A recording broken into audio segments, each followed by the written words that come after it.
بات کو توڑا. سیدنا سلمان فارسی رضی اللہ تعالیٰ نے ویسے ہی, جیسے آپ مذاق میں کہہ دیتے ہیں, ایک دن سیدنا بلال رضی اللہ تعالیٰ عنہ کو ویسے ہی چلتے کہنے لگے, اے کالی ماں کے پترا. سیدنا بلال کے دل کو لگ گئی, نبی علیہ السلام کے پاس گئے, یا رسول اللہ سلمان فارسی نے مجھے کالی ماں کا بیٹا کہا ہے. حضور صلی اللہ علیہ وسلم سخت ناراض ہوئے, سلمان کو بلایا رضی اللہ تعالیٰ, فرمایا سلمان اب بھی زمانہ جاہلیت کی باتیں کرتے ہو, اب بھی اس دور کی باتیں کرتے ہو جس دور کو محمد رسول اللہ نے ختم کیا, اب بھی وہ والی باتیں کرتے ہو جو محمد رسول اللہ نے دفن کر دی, اب بھی وہ باتیں کرتے ہو جس میں رسول اللہ نے کہہ دیا کہ کالا گورے پر, گورا کالے پر, امیر غریب پر کوئی فوقیت نہیں رکھتا. تم نے اتنی بات کہی کیوں؟ جاؤ جا کے معافی مانگو. سیدنا سلمان فارسی باہر نکلے مسجد نبوی سے, بلال آ رہے تھے دور سے ہی, وہاں زمین پر لیٹ گئے, ریت کے اوپر اپنا منہ رکھ لیا اور فرمایا بلال میرے چہرے پہ پیر رکھ کے نکل, مجھ سے غلطی ہو گئی. سیدنا بلال روتے ہوئے آگے بڑھے, سیدنا سلمان فارسی کو اٹھا کے کندھوں سے اپنی چھاتی سے لگایا, فرمایا جس نے معافی مانگ لی وہ ایسا ہی ہے جیسے رب کے حضور بالکل اللہ نے اس کو پاک اور صاف کر دیا. آپ کو بڑا فخر ہے اپنی ذات پر جی. میں برادریوں کے نام تو نہیں لیتا, لیکن سب کو پتہ ہی ہوگا کہ ان کی برادری اصل میں کیا ہے.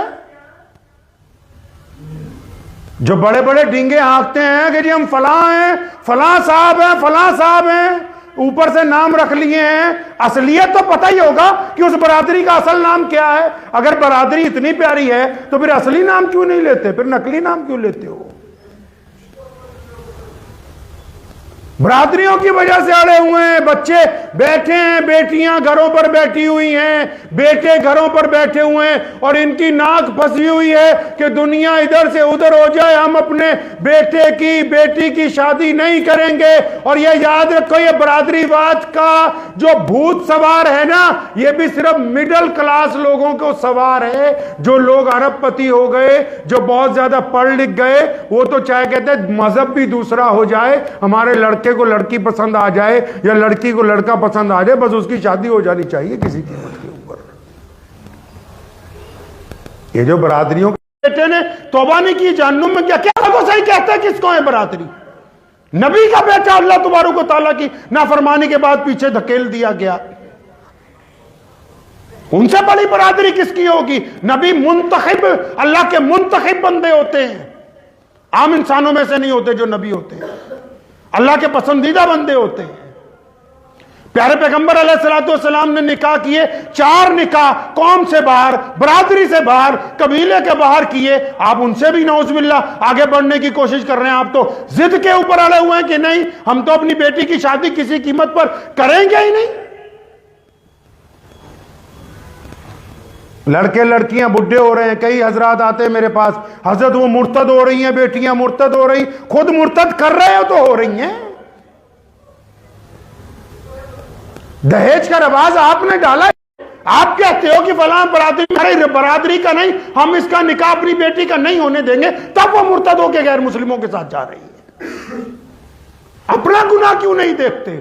کہ جی لڑکیوں کو سمجھائیں گے. لڑکیوں کو کیا سمجھاؤ گے؟ ان بڈھوں کو سمجھاؤ جنہوں نے اسلام کے اوپر اپنی برادری کو فوقیت دینے کی سازش بنا رکھی ہے, جو برادریوں کے نام پر سوسائٹیاں بنا رہے ہیں, محمد رسول اللہ صلی اللہ علیہ وسلم کے خلاف نعوذ باللہ بغاوت کر رہے ہیں. تم کیا سمجھتے ہو کہ تمہاری ان بغاوتوں سے اسلام رک جائے گا؟ قرآن نے کہا الا تنفروا يعذبكم عذابا الیما ويستبدل قوما غیرکم.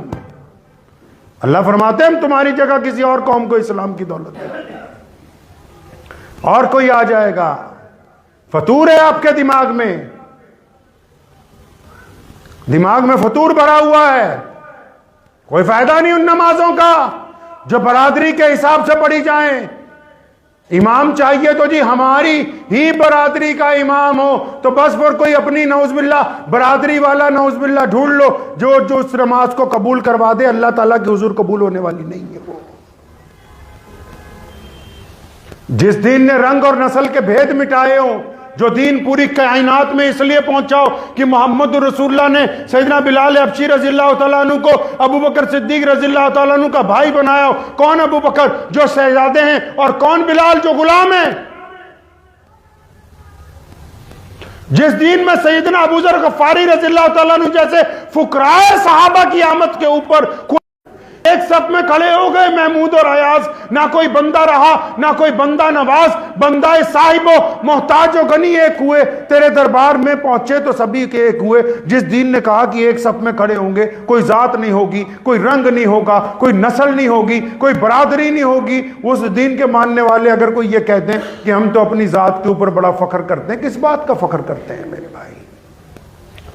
ہاں آپ فخر کر سکتے ہیں، اگر آپ بہترین نمازی ہیں آپ فخر کر سکتے ہیں، اگر آپ جھوٹ نہیں بولتے آپ فخر کر سکتے ہیں، آپ بہت زیادہ صدقہ دینے والے ہیں آپ فخر کر سکتے ہیں، آپ مسلمانوں کے ساتھ غیر مسلموں کو بھی رحم دلی کے ساتھ دیکھنے والے ہیں آپ فخر کر سکتے ہیں، آپ غریبوں کو کھانا کھلانے والے ہیں آپ فخر کر سکتے ہیں، آپ یتیموں کی مدد کرنے والے ہیں آپ فخر کر سکتے ہیں، آپ روتوں کو ہنسانے والے، پر یہ والا کام تو کوئی بھی نہیں،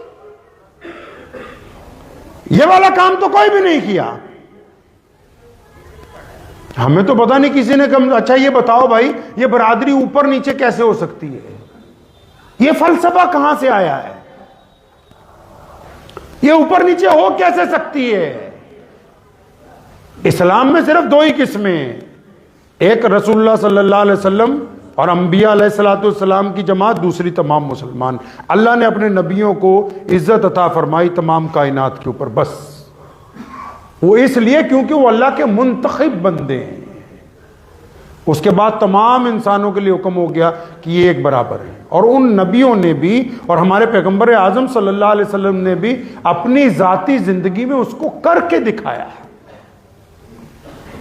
اپنی بیٹی کا نکاح اپنی برادری سے باہر کیا نبی علیہ الصلوۃ والسلام نے۔ سیدنا فاطمہ رضی اللہ عنہ کے بعد جو حضور صلی اللہ علیہ وسلم کی دو بیٹیاں، حضرت عثمان رضی اللہ عنہ حضور صلی اللہ علیہ وسلم کی برادری کے نہیں ہیں۔ نبی علیہ الصلوۃ والسلام کا ایک نکاح برادری سے بھی باہر ہے، علاقے سے بھی باہر ہے، قوم سے بھی باہر ہے، ملک سے باہر ہے۔ ان کو بتانا تھا ان مسلمانوں کو، قیامت تک کے ان انسانوں کو۔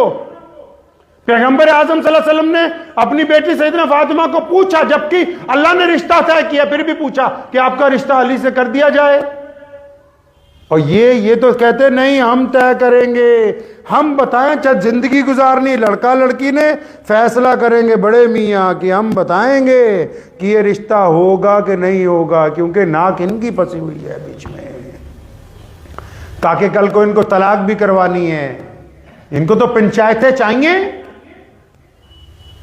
لوٹے پیٹے لوگ چاہیے، صبح شام مسائل چاہیے، خوشحال قوموں کے کوئی تصور نہیں ہے۔